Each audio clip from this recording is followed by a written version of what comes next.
Fala aí pessoal, Ângelo Boanerd aqui. O canal está de volta, eu sei, demorou um pouco para ele voltar, mas eu prometo que a partir de agora vai ter vídeos regularmente. E para a retomada do canal, que só teve um videozinho lançado até agora, mas vai ter muitos daqui para frente, escolhi fazer a crítica de Godzilla vs Kong.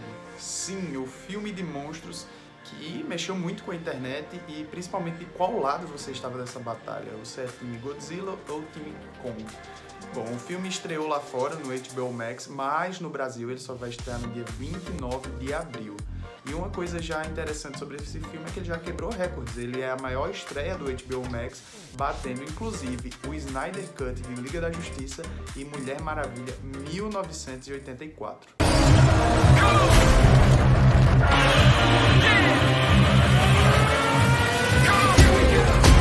Essa nova leva de filmes de monstros não começou agora, obviamente, né? O primeiro Godzilla foi lançado lá em 2014 com o Bryan Cranston, e em 2017 foi lançado com A Ilha da Caveira, e em 2019 o Godzilla 2, Rei dos Monstros, que é o filme mais fraquinho dessa nova perspectiva aí desses filmes de kaijus, né, que a gente pode chamar. Bom, mas o que se trata essa nova história? Por que esses dois monstros estão se enfrentando? A história é simples. O Godzilla começa a atacar a humanidade aparentemente sem nenhum motivo, mas obviamente tem algo por trás. Então a humanidade se vê ameaçada de uma possível extinção de um monstro tão poderoso e acham no Kong a esperança de poder fazer com que ele derrote o Godzilla, né? Mas para fazer isso eles têm que levar o Kong até a sua casa, que fica exatamente no centro da Terra, e lá tem uma energia super poderosa que vai poder nutrir o monstro, digamos assim, e ele vai ter condições de enfrentar o Godzilla de igual para igual. Quando eles fazem isso, aí sim o cenário perfeito da batalha está montado, e aí temos o Godzilla vs Kong fazendo jus ao título do longa, né? Uma coisa interessante sobre esse filme é que você não precisa ver os anteriores. O filme faz um trabalho muito bom de apresentar logo nos minutos iniciais todas as histórias por meio de noticiários e algumas manchetes com a narração em off, que vai apresentando o que foi acontecendo ao decorrer dos anos nesse universo, e você já fica completamente inserido. Então, se você não assistiu esses filmes, não fique preocupado. Você vai conseguir entender Godzilla vs Kong perfeitamente, e nesse quesito a direção acertou muito. Bom, mas a história, como eu já contei a sua premissa, ela se desenrola de duas formas, principalmente por duas perspectivas de grupos humanos. O primeiro grupo é o que eu já citei, que precisa levar o Kong até o núcleo da Terra e poder fazer com que ele derrote o Godzilla, e o outro é liderado pela personagem da Millie Bobby Brown, que ela e um seu amigo e um estudioso do mundo dos monstros precisam descobrir o que é que está acontecendo e por que o Godzilla está atacando a humanidade, já que no filme anterior ele não estava como um vilão, ele terminou até como um bonzinho do lado dos humanos. Então eles precisam descobrir o que está acontecendo, enquanto o outro grupo precisa levar o Kong até o seu destino e poder salvar a humanidade. Mas não necessariamente esses dois grupos têm ligação ou contato, eles não são interligados, eles partem em destinos diferentes e que no final servem à história. Bom, naturalmente, como qualquer outro filme desse, existem algumas pessoas que não têm os propósitos dos melhores, né, por trás. Então, no meio do caminho, eles vão descobrindo que existem pessoas que estão com planos que ameaçam também a existência do Godzilla. Então, isso faz com que o filme desenrole dessa forma, mas não necessariamente faz com que ele se torne menos clichê.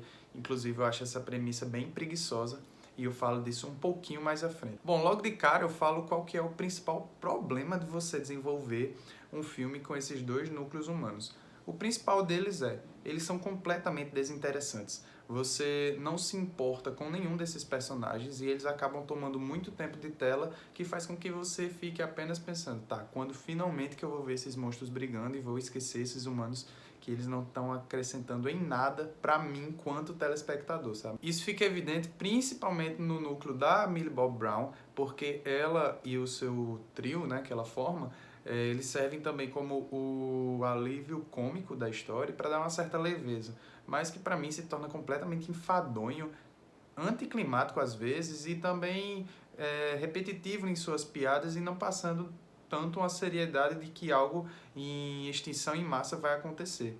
Alguns trechos, algumas piadinhas podem funcionar, eu até achei engraçado, mas no contexto geral, essa foi a sensação que eu tive. O outro grupo é refém do que já se tornou o maior clichê desses filmes de monstros, que é uma criança que tem uma ligação com eles, com a criatura, nesse caso é com o Kong, e que entende ele, que dá uma certa humanidade ao monstro, digamos assim, e que também se tornou um recurso repetitivo e também não alcança nenhum objetivo maior. Você não consegue se afeiçoar à criança, você não acredita, pelo menos eu não acreditei muito na ligação deles, e que é só para tentar extrair uma dramaticidade que no final não importa tanto. O filme é sobre ação e tudo mais. Eu sei que você esperar que o filme apenas aborde a luta é muito raso, porque você pode pensar, tá, então por que eu não vejo um compilado desses monstros lutando depois e eu não preciso perder meu tempo vendo o filme? Então, óbvio que tem que ter uma história por trás, só que eu acho que faltam recursos para que eles façam com que isso se torne mais interessante, em vez de ficar sempre repetindo a mesma história com a criança, com as pessoas que ficam investigando aquilo, com o cientista malvado. Então, sempre se torna enfadonha essa jornada. And I think that, in some way, Kong did the same. Porém, o filme tem bons momentos sim, principalmente quando você pensa na aventura que ele propõe.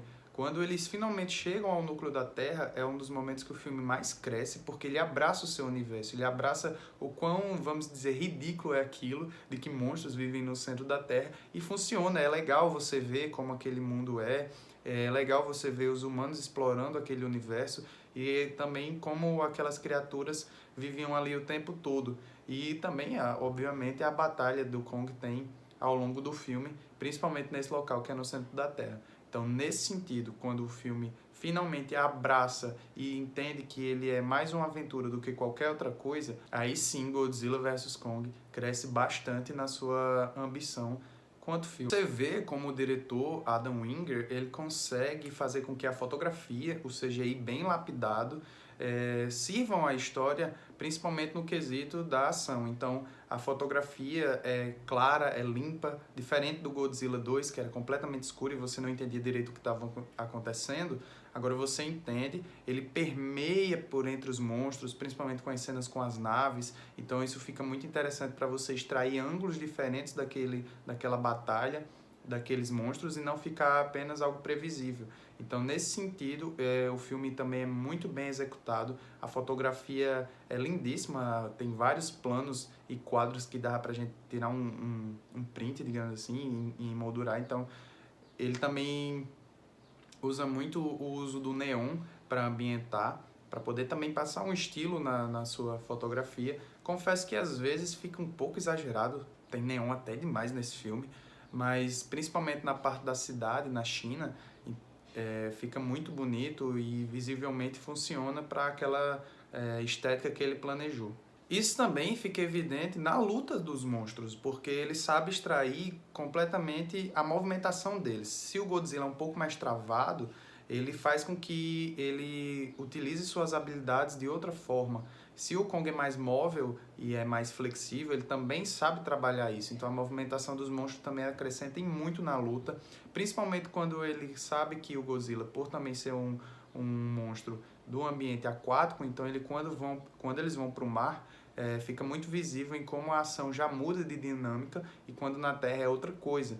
Então, nesse sentido, o diretor também sabe trabalhar muito bem, ele entende como os monstros funcionam e faz com que o embate deles seja muito mais visceral, porque você vê que de fato faz sentido a forma como eles estão batalhando. Então, se você for fã desse gênero, se você adora esse tipo de filme, é um prato cheio, porque a ação vai lhe servir e muito, vai ser divertida, vai ser até em um tom épico, então você vai ficar completamente satisfeito. Eu não sou muito fã desse tipo de filme, principalmente porque eu sou muito regado ao que a história propõe. Embora eu saiba que esse filme não tenha como ser um filme, por exemplo, de Oscar, impossível, né?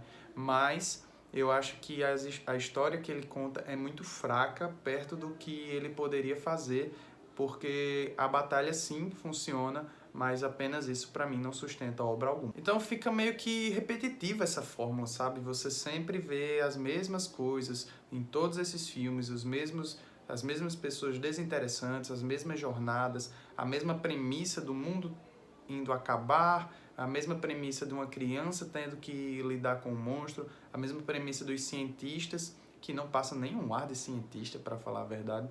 Então fica um vazio e também a sensação que faltam boas ideias para desenvolver esse tipo de filme, sabe? Porque na ação ele convence e é bem trabalhado. Então falta só um background, uma historinha simples que seja, não muito complexa, mas que, como eu já falei lá no início, que abrace a aventura, que explore mais esse lado. E que seja também algo que sirva principalmente aos monstros e não necessariamente o tempo todo colocando o planeta em risco, porque no fim a gente já viu isso em tantas e tantas obras que nem se importa mais. O filme deixa um gancho, sem muitos spoilers aqui, tá? Mas ele deixa um gancho para um futuro. Passa até um ar de ser um filme meio que episódico, porque claramente a batalha entre eles dois não acabou por ali. Então deixa portas abertas. O filme está fazendo muito sucesso, está arrecadando muito dinheiro, mesmo com a limitação dos cinemas por causa da pandemia em várias regiões do planeta. Vários países ainda nem estão funcionando, aqui é o caso do Brasil, que o cinema vai voltar. Então o filme fazendo dinheiro, deixando o gancho e servindo muito bem a quem é fã desses monstros e quem é fã do gênero. Então com certeza a gente vai ver alguma sequência no futuro próximo anunciada. E eu espero que eles apanhem tudo aquilo que foi bem feito e que eu citei, que realmente funciona, e que eles unam com algo mais criativo, com uma história um pouquinho mais elaborada, que também não é elaborada no sentido de ser complicada, mas elaborada no sentido de que passe toda essa sensação de aventura que a gente precisa e não necessariamente sempre o fim do mundo que está se aproximando por meio de monstro A ou B. And they're the last one standing. I keep reaching for greatness because I'm built from it. Who bows to who?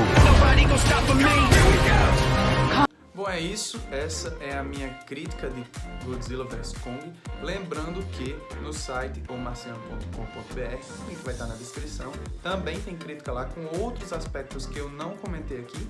Então, se você tem interesse, vai lá, dá uma olhada e depois diz o que achou, tá? Também siga a gente nas redes sociais, @sitemarciano.